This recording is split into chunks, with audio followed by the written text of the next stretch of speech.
Hello आले सुदामन। आज हम प्रेजेंट परफेक्ट करेंगे जर्मन में।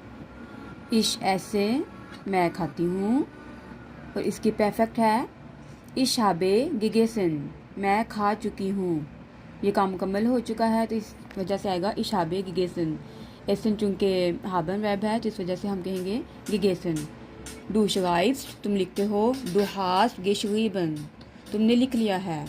Er bringt die Bücher, er hat die Bücher gebracht. Sarah hilft, Sarah hat geholfen. Ihr lügt, ihr habt gelogen. Wir trinken das Wasser, wir haben das Wasser getrunken. Sie treten, sie treffen, sie haben getroffen. Sie spielen, sie haben gespielt.